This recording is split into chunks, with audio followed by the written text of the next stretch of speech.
report gyawadde olwaleero police report gyewa ewammwe oyina ewammwe saagala nti olaba nayo nti olimu ebitabo bw'oba oyina ewammwe owuliraye bw'obeera n'ewammwe ne mukola obuzibu nkunyonyola bw'obeera n'ewammwe owulira patana bw'oba oyina ewammwe owuliraye omwana n'akola omusango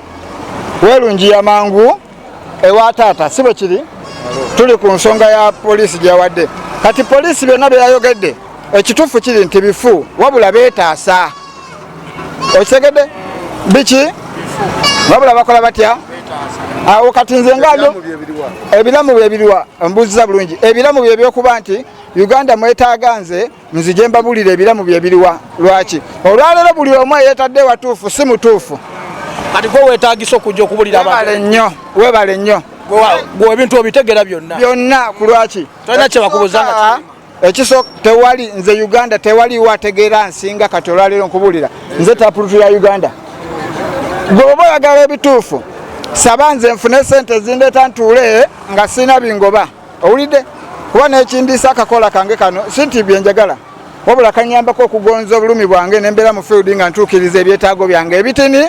nga bwe nzija waggulu kyova olaba ndi mubiri gwa mwana muto kye nagambe ndi muzzukulu owulidde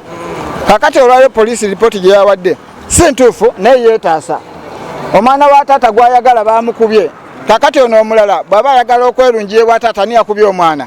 ono omulala gwe babuuza ye poliisi si bwe kiri yerungiya mangu munnange simanyi nze nabadde nvuddewo ne biba bwe biti ne bwe biti si bwe kiba ye poliisi ripooti okitegedde kale nze ng'omulaga nina kano nze bankirikinga wiponi funa okumanya ne banta mu ggwanga mbifaise n'embimala obulwasita vibe mu nature kibattoba mu kuvumirira lwe lunyiriri gye nfibuka okitegedde